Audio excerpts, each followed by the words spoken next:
Right now, we get the pleasure of visiting with U.S. Senator Ted Cruz. Good morning, sir. How are you? Chad, good morning. Good to be with you. Glad to have you back on the show. It's only Wednesday, and it's already been a busy week. I want to start off talking about what's going on with the president and foreign policy, because that seems to be making many of the big headlines of the day. First, I want to get your thoughts on the strike on Syria. It seems as though the administration is saying, don't worry, we're pumping the brakes. We're not going to rush in to Syria. I think that's a good idea. What do you think about the U.S. role in Syria regarding regime change, the airstrikes, and what we do moving forward? Well, I agree with you that caution is in order.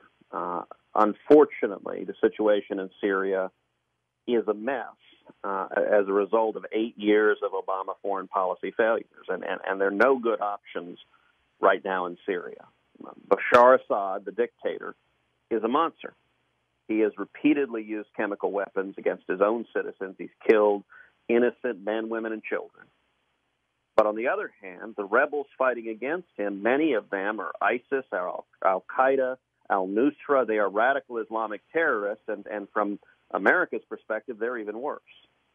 And the very worst outcome that could play out would be for Assad to be toppled and those chemical weapons to fall into the hands of ISIS or Al-Qaeda, because if they had those chemical weapons, they would use them to try to murder Americans and murder our allies. And so that's an outcome we need to do everything possible to prevent.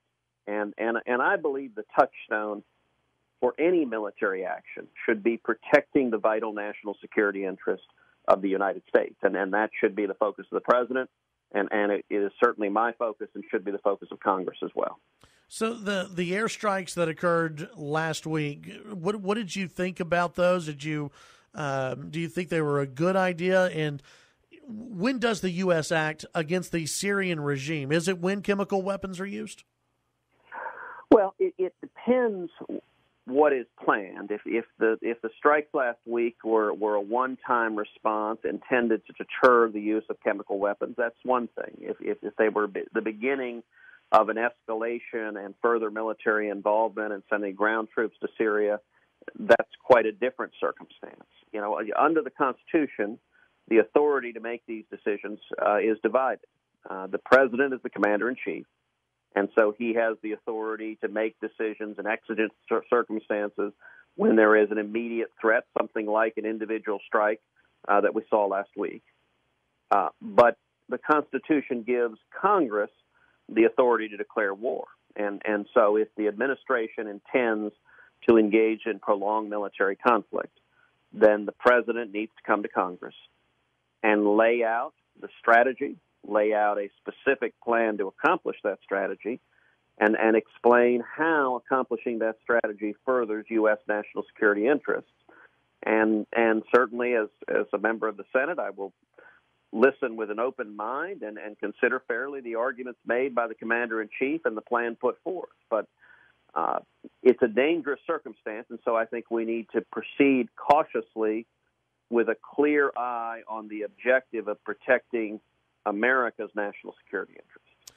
Does your view apply the same when it comes to North Korea? That's also been a troubled space for a Sure. long time, but we see at least the ratcheting up, it seems like, of rhetoric between the White House and North Korea.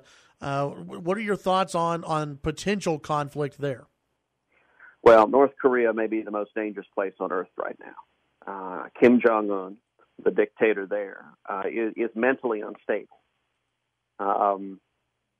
You know, as John McCain referred to him a week ago, he called him the crazy fat kid, which apparently got North Korean media very upset. And I will say I enjoyed McCain's response. What, they wanted me to call him the crazy skinny kid? But what makes this dictator dangerous is that he has nuclear weapons, and he has a significant stockpile of nuclear weapons, and he has repeatedly threatened to use them and to use them against Americans. And he is testing missiles, ICBMs, delivery systems to try to carry nuclear warheads to the United States. Indeed, he has threatened to attack one city in Texas. Austin was one of the 3 cities he named as targets that he wanted to hit with a nuclear weapon strike. That is obviously very, very dangerous, and he doesn't even need a long-distance missile. We've got 28,000 troops right there on the border of North Korea. Right. And so, God forbid he were to choose to use a nuclear weapon against our troops, it could result in enormous bloodshed. Now, obviously, the response to that would be overwhelming and crushing retaliation, and that's necessary for nuclear deterrence. But, Chad, what makes this really dangerous is that ordinary cost-benefit analysis and deterrence doesn't necessarily work with someone who's mentally unstable. Right. Senator, I want moving off of the topic of foreign policy, I want to talk about the president this morning. I believe he was on Fox Business, and he talked about health care. He wants to get health care done. I think that a lot of Republicans and conservatives want to get health care, the Obamacare taken care of. We want. Yes, there's an agreement to repeal it.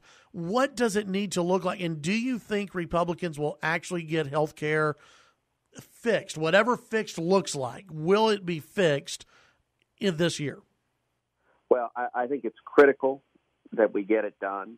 Republicans have spent 7 years campaigning, promising, if only you elect us, if only you give us the House, if only you give us the Senate, if only you give us the White House, we will repeal Obamacare. The voters have done that, and I think failure is not an option. We have to honor that promise. And, it is true that the path getting there has been bumpy, that the original House bill didn't have the votes and was pulled down. But, it's worth having a little bit of perspective looking at that. It took Obama 14 months to pass Obamacare. The House bill was on the floor for a total of 18 days. That is not nearly enough time for major legislation that impacts 1/5 of the economy. I think it's critical that we repeal Obamacare, but we got to do it right. We got to do it in a way that actually fixes the problem. And, Chad, I believe the test for success or failure will be whether or not we lower premiums. That the central reason why people are so unhappy, why so many Texans are hurting under Obamacare, is that it has caused premiums to skyrocket. I hear every day from Texans all across the state, I can't afford health insurance anymore. I can't afford health insurance for my family. My biggest concern with the initial draft of the House bill is it didn't do nearly enough to drive down the cost of premiums, and we need to do more. And I believe we'll get there. We'll get to yes. I think most Republicans want to get to yes. And I can tell you I am spending every waking moment, night and day, sitting down with House members, sitting down with senators, sitting down with the president, the vice president, and the administration, doing everything possible to bring people to the table, to get them to yes, to focus on common ground. What do we all agree on? What will be effective bringing premiums down? If we can lower premiums, that will be a victory for the men and women of Texas, and it's what I'm working night and day to try to bring about. What needs to be added to or taken away from the House plan that would drop premiums, that in your mind would drop premiums and get people to that yes, and would it have to go through reconciliation in order to get there? Well, let me answer it backwards. Let me start on the second piece, which is reconciliation. Right now we are facing blanket filibusters from Senate Democrats. They are filibustering everything. They are angry at the election, and they're engaged in complete obstruction.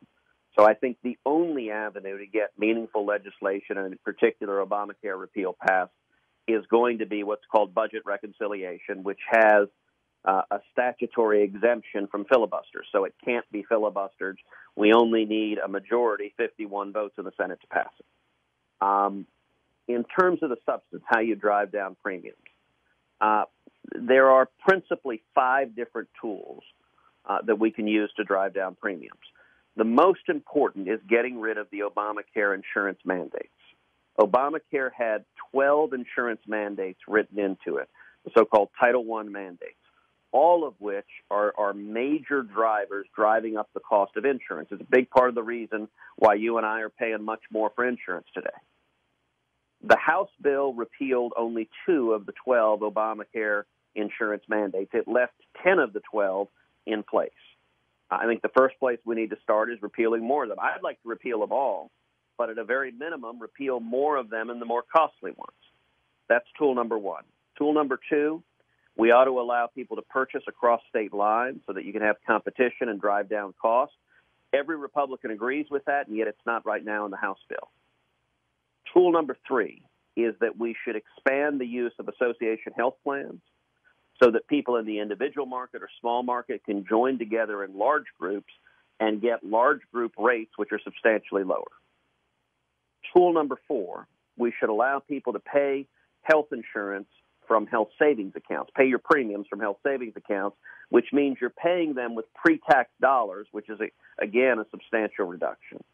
And tool number five, we should use policies to encourage tort reform, such as a bonus in the federal Medicaid matching funds for states that do what Texas has done, that cap punitive damages for medical malpractice lawsuits. All of those will drive down the cost of health care, drive down the cost of premiums, and all of those are ideas that I am actively suggesting to House members, to senators, and the administration. I think those ideas will form the basis of what ultimately passes, and if they do, they should have a meaningful effect lowering premiums. One more before I let you go, Senator. I know you have a busy day. Allowing to purchase across state lines, that competition, that was in the so-called third bucket of the House plan. House members say, or at least House leadership says, that's going to have to get 60 votes. Do you think you can get 60 votes and do you think it has to get 60 votes, or can it be done through reconciliation to allow to allow that competition between states? None of this will get 60 votes. The Democrats are engaged in rabid opposition. They're opposing everything. It is the middle of April, and we still don't have a cabinet confirmed. This is the longest it's taken to confirm the cabinet since George Washington. The position of the Democrats, we saw last week, the Democrats filibuster Neil Gorsuch. That is the first Supreme Court justice filibustered on a partisan filibuster in the history of the country. No justice has ever faced a partisan filibuster. The Democrats were united in doing so last week. Given that, this notion, House leadership floated this three-bucket idea, which for your listeners that are not following the day-to-day on this, they suggested doing a little bit on reconciliation. That was bucket one. Bucket two would be some regulatory relief from the Secretary of HHS. And then bucket three would be all of the good and meaningful reforms that would pass as ordinary legislation and need 60 votes in the Senate. Bucket three is a mirage. I call it the sucker's bucket. There is no universe in which Chuck Schumer is going to allow 8 Democrats to vote with Republicans to help fix health care. So anything put in bucket three, you're saying essentially will never happen. My view is simple. We need to take all of bucket three and put it in bucket one. And your question was, can you do that on reconciliation? Absolutely. One of the things, remember, as you know, I was a Supreme Court litigator before I was in the Senate. My job was to represent Texas, represent private companies litigating before the U.S. Supreme Court, and to win.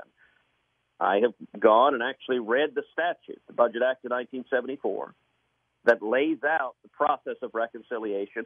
All of this is permissible in reconciliation, and that's the key to getting it done. And I'm urging my colleagues, let's overcome these procedural hurdles, because that's the only way we can fix the substantive problem and deliver on our promises to actually lower premiums for people who are hurting. Senator, as always, we appreciate your time, and I'm sure we'll be visiting a lot more during this process, and we look forward to it. Thank you, my friend. Thank you, everyone that's listening. And as always, I encourage you to go to tedcruz.org, tedcruz.org, tedcruz.org. Thanks, Absolutely. And God bless. tedcruz.org is the website. Thank you, Senator. That's Senator Ted Cruz here on the Chad Hasty Show.